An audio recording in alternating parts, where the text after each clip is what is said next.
On this episode of China Uncensored, what is Falun Gong and why is it persecuted? Hi, welcome to China Uncensored. I'm your host, Chris Chappell. July 20th is the 15-year anniversary of the Chinese regime's persecution of Falun Gong. To mark it, I've decided to compile everything I've said previously about Falun Gong in one episode. So, what is Falun Gong? Why, just the gravest threat facing China. Look at them there, standing still, or here, sitting still. Can't someone do something about this menace? Yes, good. Okay. Oh, wow. Okay, I get the idea. Wow. So what is Falun Gong and why is this happening to them? Now, there's nothing I'd like more than to treat this issue the way most Western media have, ignore it and hope that it goes away. I mean, do you know how hard it is to report on this stuff? The Communist Party gets a little touchy about Western media reporting on Falun Gong. Even if the Western journalists want to report on it, that puts media companies in a tight spot. Are these companies going to risk getting kicked out of China? Are they expected to risk losing all that money for a poorly understood spiritual group just because it's the right thing to do?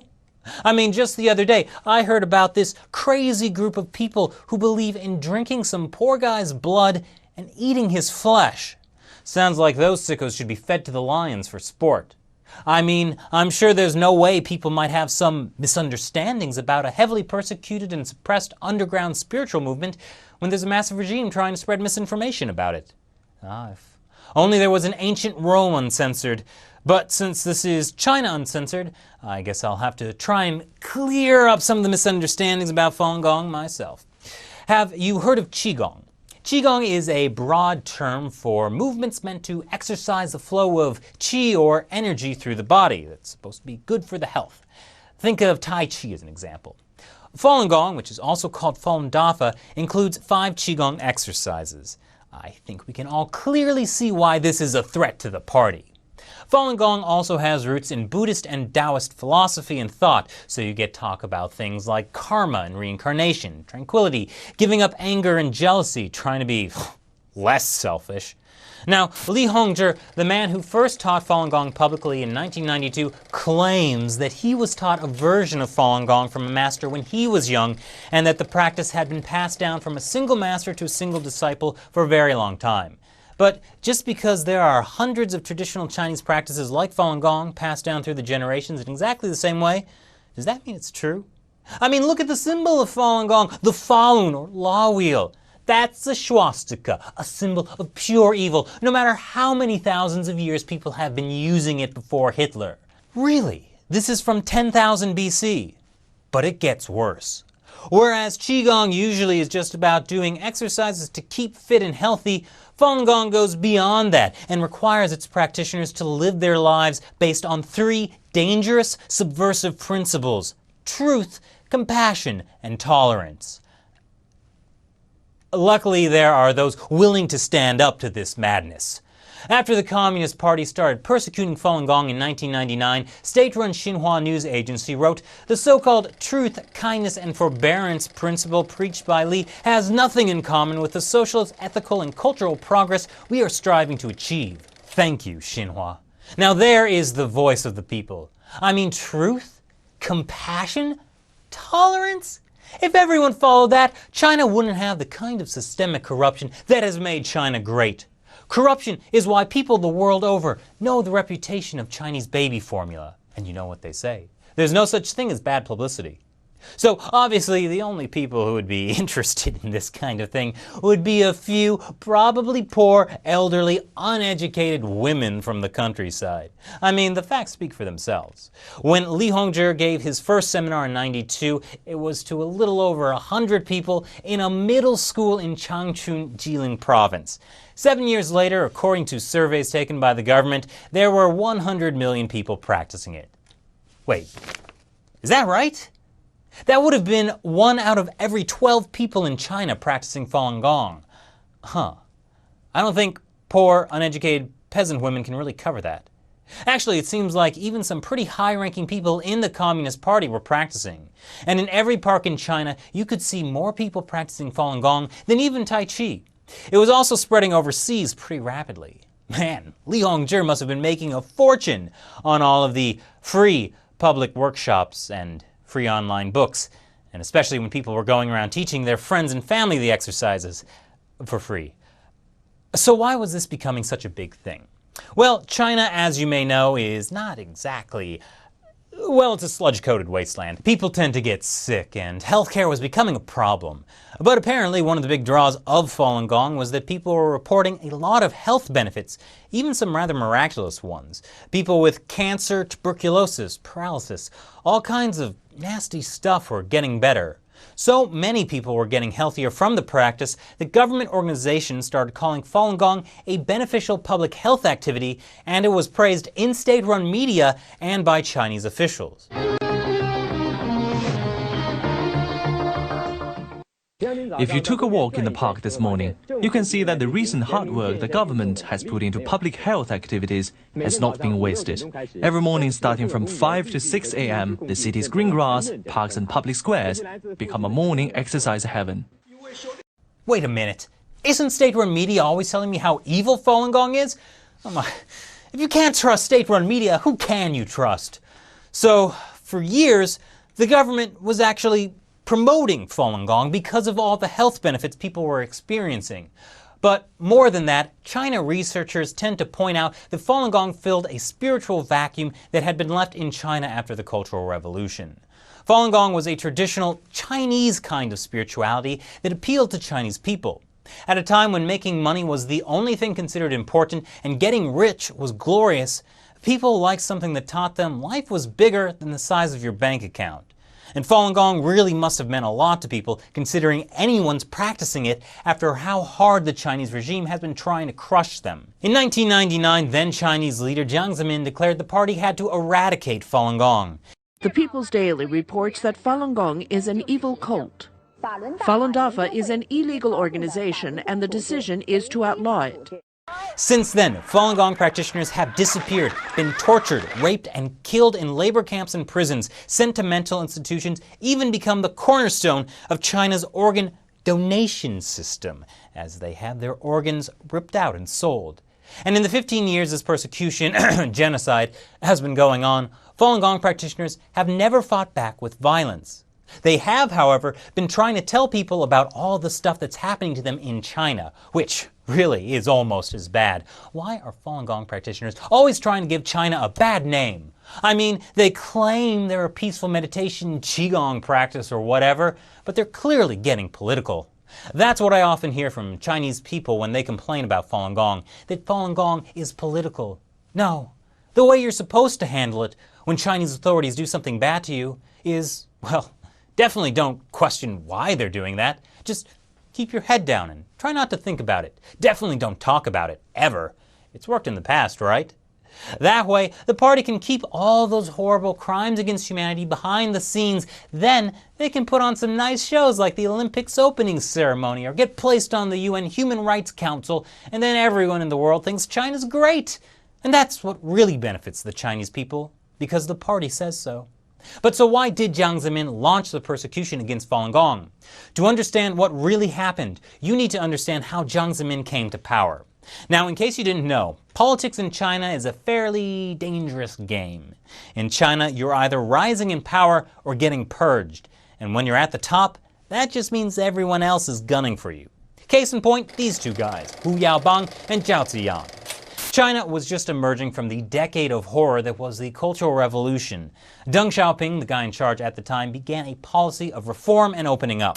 In other words, China was allowed to have an economy again. If you ever have trouble remembering his name, just think, with economic reforms, this guy didn't want Chinese people to ever be Deng Xiaoping. Now, Deng called Hu and Zhao his left and right hands. Together they implemented Deng's economic reforms. But they had their eyes on some political reforms as well. They proposed an increase in government transparency and pushed for greater accountability from officials who believed in more freedom of speech and of the press. They also launched an anti-corruption campaign that even targeted the children of top-ranking party elders. Hu Yaobang apologized for the misrule of Tibet by the party and pushed for greater Tibetan autonomy. What happened? Why can't we have that China? Well, that's where the party hardliners or conservatives come in. They weren't too fond of that whole let's loosen the reins of power and let's investigate our children thing Zhao and Hu were proposing. Ultimately, Hu alienated a lot of people and was forced to resign. Sorry, Tibet. Problem is, even though he made a lot of enemies in the party, he was really popular with the people. And so when he died in April 1989, 50,000 students came to Tiananmen Square to participate in his memorial service. Then they figured, well, while we're here, we might as well hold some protests. And the hardliners thought, not so much. The Tiananmen Square massacre marked the end of the hope for political reform. Li Peng, the premier at the time who pushed for getting the students out of the square by force, declared martial law on May 20th, and he and other hardliners blamed Jiang Zemin for the protests and got him stripped of all power. Jiang Zemin spent the next 15 years under house arrest until his death in 2005. But now there was a problem. Besides the pile of corpses in the streets of Beijing. Zhao was supposed to be Deng's successor. Who would replace Deng as the paramount leader?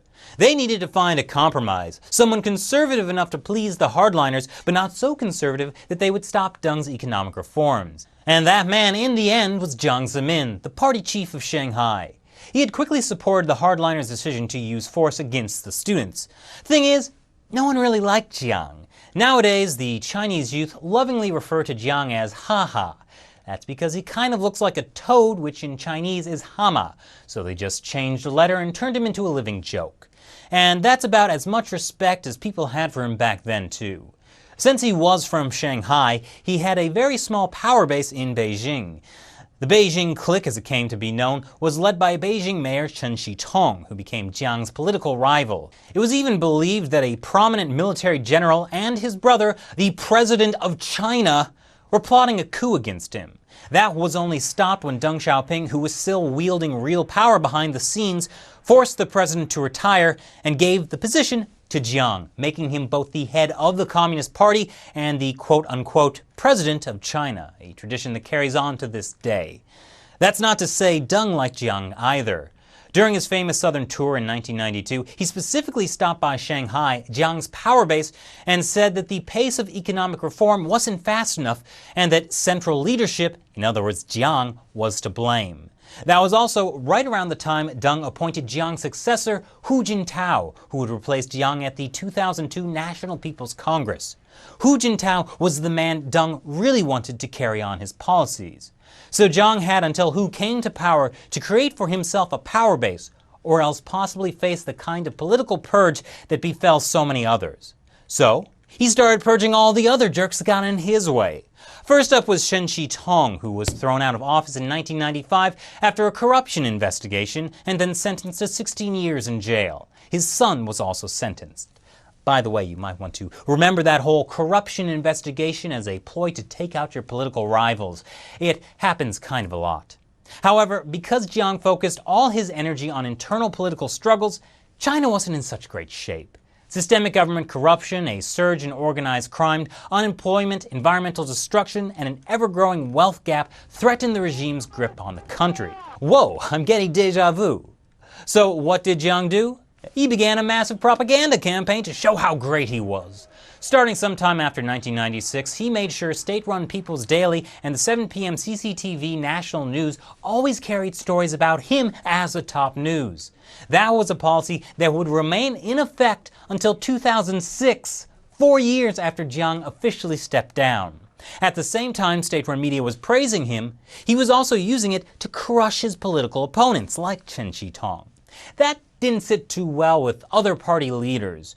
Using the media to smash political rivals and promote a personality cult was something that kind of fell out of favor after Mao Zedong used it to ignite the chaos of the Cultural Revolution. So it was pretty frowned upon in the Deng Xiaoping era. And when Deng died in 1997, Jiang lost the closest thing he had to support. So as the 1990s were coming to a close, Jiang's position looked shakier than ever. Jiang needed something that would cement his power after retirement. And in China, there's one way for that to happen. Control the police, control the army. But how was he going to do that? On April 25th, 1999, Jiang got his answer. Now, as someone trying desperately to stay on top, why won't any of those jerks just like him? It must have been frustrating for Jiang Zemin to see how incredibly popular Falun Gong and its founder Li Hongzhi were becoming. seemingly without even trying. Li was even invited to speak at government-sponsored events like this event hosted by the Ministry of Public Security. And after that event, the People's Public Security Daily wrote an article praising Li for his contributions in promoting the traditional crime-fighting virtues of the Chinese people, in safeguarding social order and security, and in promoting rectitude in society. Come on, People's Public Security Daily, what about Jiang Zemin's contributions to safeguarding social order and security? Now, wouldn't it be great if Jiang could take Falun Gong down a peg while at the same time cementing his own power base in the party? Remember, Jiang rose to power by supporting the Tiananmen Square massacre. He knew what kind of fears mass movements could inspire in the party, and he learned his lesson from that. So for the later half of the 90s, Jiang tried repeatedly to make Falun Gong seem like a threat. China has a history of rebellions being started by mystics and religious leaders, so if he could make Falun Gong look dangerous, he could convince the other party officials that they needed to fight the threat by beefing up the security apparatus, which he could then control. So Jiang could be the valiant savior of China. But Jiang's greatest enemy stood in his way: facts. Jiang launched a nationwide investigation into Falun Gong, trying to dig up something he could use against them. And since this is China after all, investigations usually involve tapping phone lines, spying on people, and raiding homes. No expense was spared, and the investigations, well, let's just say, they didn't turn up anything. In 1997, China's Public Security Bureau launched an investigation to determine whether Falun Gong should be labeled a heretical organization. They determined no evidence has appeared thus far. In 1998, an investigation by the National Sports Commission of China concluded, "We're convinced the exercises and effects of Falun Gong are excellent. It has done an extraordinary amount to improve society's stability and ethics." An extremely influential retired general in the People's Liberation Army with impeccable party credentials, Li Qihua, who said he began fighting the communist cause when he was 10, wrote an article saying China's leaders should look kindly on Falun Gong and that they should actually start practicing it because it would improve their physical and mental health. And an investigation by Qiao Shi, chairman of the National People's Congress, third most powerful person in the Communist Party and biggest political rival of Jiang Zemin at the time, found Falun Gong has hundreds of benefits for the Chinese people and nation and does not a bit of harm. It's like these idiots have something against launching a baseless political campaign against harmless people. Don't worry though, that would actually be one of the last things Qiao Shi did as a public official. With the help of Bo Yibo, father of Bo Xilai, Jiang defeated Qiao Shi in a power struggle and forced him into retirement. So the investigations weren't really working out, but gosh darn it, that wouldn't stop Jiang Zemin from trying to discredit Falun Gong. In 1996, the Falun Gong books, which were bestsellers, were banned from official publication. In 1998, articles attacking Falun Gong started appearing in state-run media. Police began stopping people from exercising in parks and started searching people's homes. And on April 25, 1999, Jiang Zemin finally got what he was looking for. 10,000 Falun Gong practitioners assembled outside the Central Appeals Office right next to Zhongnan High, the leadership compound of the Chinese Communist Party. They were petitioning in response to the arrest and beating of 45 practitioners in Tianjin the previous day. They lined up, appealed for official recognition and an end to escalating harassment, and hours later left as quickly and quietly as they came. It was the largest demonstration in Beijing since the 1989 Tiananmen protests. Jackpot! So what if the premier Zhu Rongji met with the Falun Gong practitioners and the issue was peacefully resolved? Jiang Zemin was there to stoke the flames. He argued that if they didn't act quickly, the party would lose control of China. Don't worry though, Jiang said he could wipe out Falun Gong, and in just 3 months. The only problem is, Jiang said, since there were 70 to 100 million Falun Gong practitioners, they had infiltrated all levels of the party, even the highest ranks of the military and security bureaus. So it would be necessary for him to create a security force that had unlimited power and existed outside the law and outside the control of any other government body and answered only to him or someone appointed by him. And that was how Jiang Zemin created the 610 office, named after the day it was created, June 10th, 1999, almost a decade to the day after the Tiananmen Square massacre. And the 610 office sprang into action on July 20th. Journalist Ian Johnson, who won a Pulitzer Prize for his coverage of the crackdown on Falun Gong, describes the purpose of the 610 office was to crush Falun Gong, no measures too excessive. Within days, a wave of arrests swept China. By the end of 1999, Falun Gong adherents were dying in custody. Now, giving this kind of unlimited power to Jiang Zemin, that didn't sound too appealing to the other 6 members of the Politburo Standing Committee, the highest echelon of power in China, especially Hu Jintao. But Jiang bought off Li Lanqing by making him the first head of the ultra-powerful 610 office. Li Peng didn't have too much of a problem because, well, he did push for the Tiananmen Square massacre, so he didn't mind bloodshed, but also because Jiang had already made his protege, Luo Gan, the head of the Political and Legislative Affairs Committee, which controls all of China's internal security forces and, wink wink, was about to see a major expansion, and promised him control of the 610 office after Li Lanqing stepped down. As for the other 3, they didn't really support the persecution, and funny thing, they didn't have careers after 2002. That was during the 16th National People's Congress. Not only did Jiang knock out his rivals, as the final kicker, he upped the number of standing committee members to 9, filling the extra spaces with his people.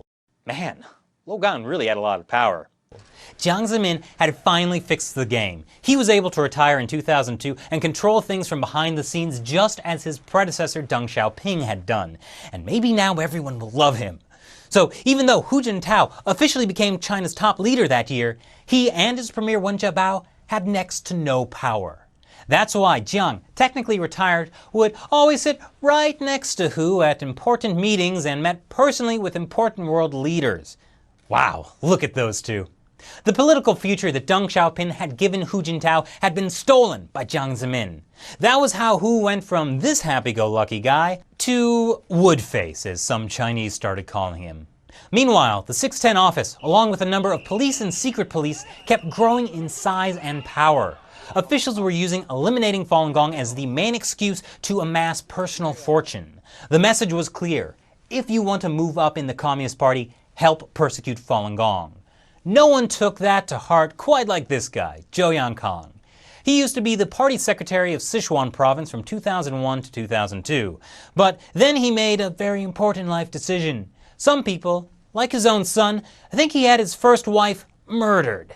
That way, he was able to marry Jiang Zemin's niece, and suddenly he went from an official in way out Sichuan to being hand-selected by Jiang as the head of the Ministry of Public Security, even though he had no experience with police work. Then, in 2007, he got on the Politburo Standing Committee and replaced Luo Gan, becoming the head of both the PLAC, that's the organization that controls all those police, secret police, paramilitary police, and pretty much the entire legal system, plus the 610 office. No one has ever made it into top leadership by working for the security forces, until Zhou Yankang. Zhou's grip on power grew by massively expanding China's labor camp system. At its peak, half of all those detained in China's labor camps were Falun Gong practitioners. Not only that, but for a few years, he was able to get a budget for China's internal security forces worth billions more than the army's budget.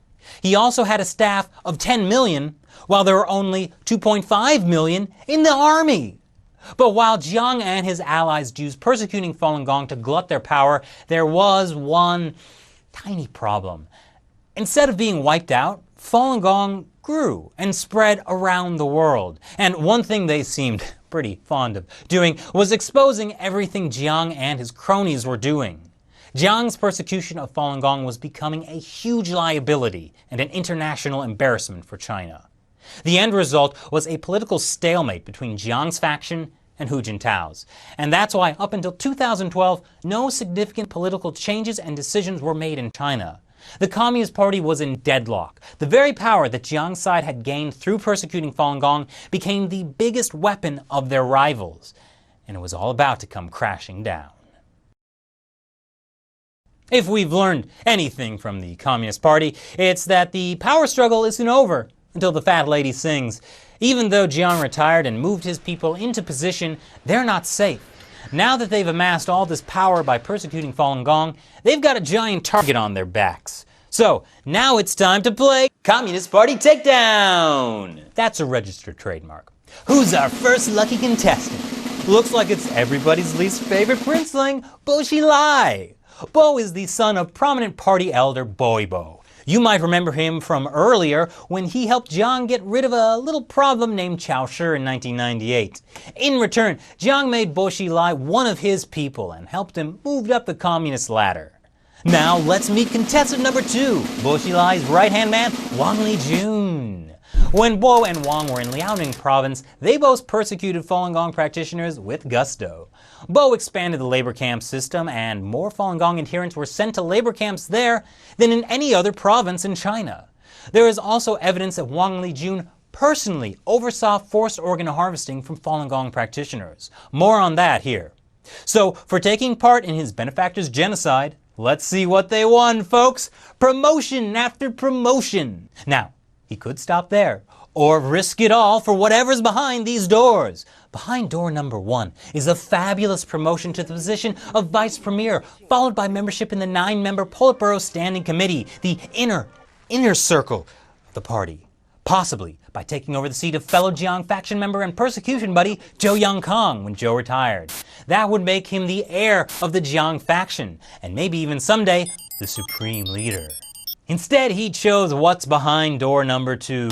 Purged. Sorry, Bo. That's how things go sometimes. You see, then leaders Hu Jintao and Wen Jiabao started fighting back against Jiang's faction. So Wen said that Bo was too much of a liability to become vice premier because Falun Gong practitioners kept bringing lawsuits against Bo whenever he went overseas on state business. And not too many people argued. So instead of becoming vice premier, Bo Xilai was sent off to become party chief of Chongqing, a huge, troubled provincial-level city in southwest China.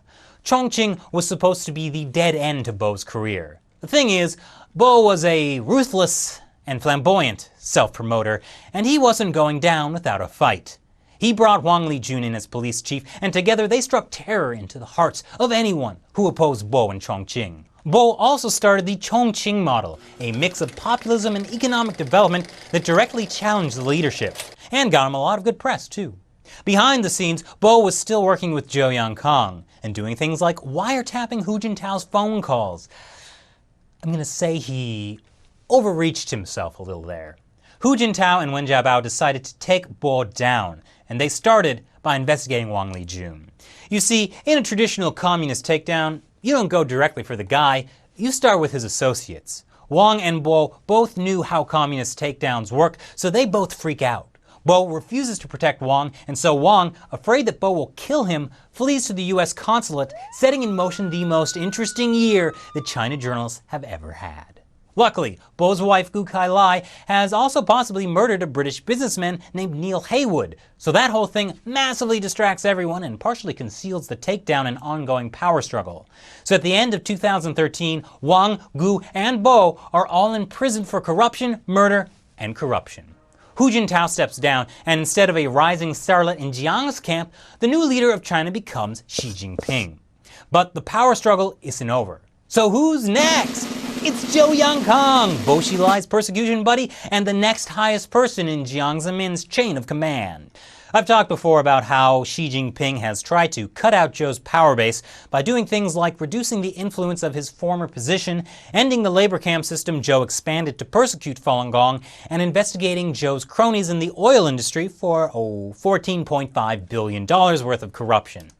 Surprisingly, by which I mean completely unsurprisingly, people who are willing to beat peaceful meditators to death in order to gain power are also the same kind of people who dabble in massive corruption on the side. They use the persecution to get the power, and then they use the power to get the money. But Xi Jinping can use his anti-corruption campaign to take all of them down so he can become supreme leader. And there are already signs that it's not going to end with Zhou. Li Dongshen, the former head of the 610 office, is already being investigated, and there are reports that Deng Qinghong, who was Jiang Zemin's right-hand man, is next. So where has Jiang Zemin been through all of this? as his people get knocked down, Jiang has tried to stay above the fray. There were reports that he supported the removal of Bo Xilai, so he's willing to sacrifice people in the hopes that it will end there.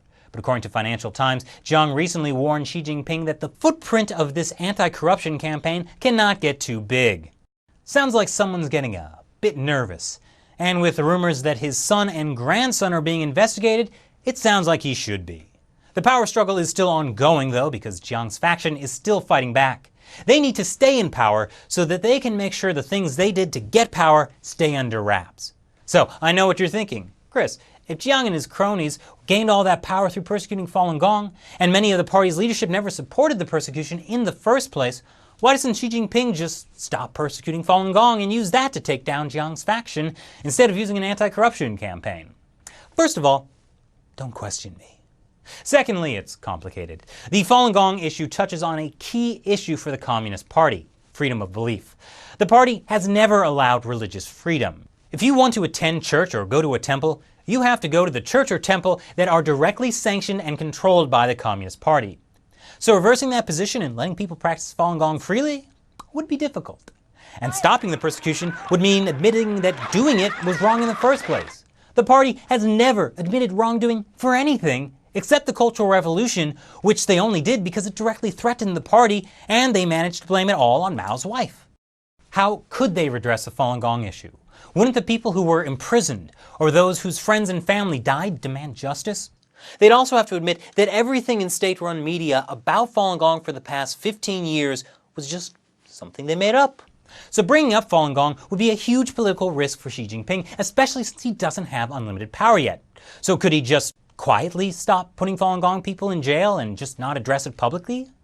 That's also impossible because of all the different power bases that Jiang set up for the persecution, like the 610 office and all the security departments that were under Zhou Yongkang. There would have to be a direct order from the top of the Politburo Standing Committee to stop the persecution. There's no way to do that quietly. So where does that leave us? The power struggle will continue, but as long as the persecution of Falun Gong remains unresolved, it will be a problem for the Communist Party. But resolving it is also a problem for the Communist Party. A decade and a half ago, Jiang Zemin said Falun Gong would destroy the Communist Party. But ironically, as Xi Jinping deals with the consequences of decades of abuse by Jiang's faction, could Jiang's persecution of Falun Gong be what destroys the party in the end? Thanks for watching this special episode of China Uncensored. Share this episode with your friends and help get the word out there. Once again, I'm Chris Chappell. See you next time.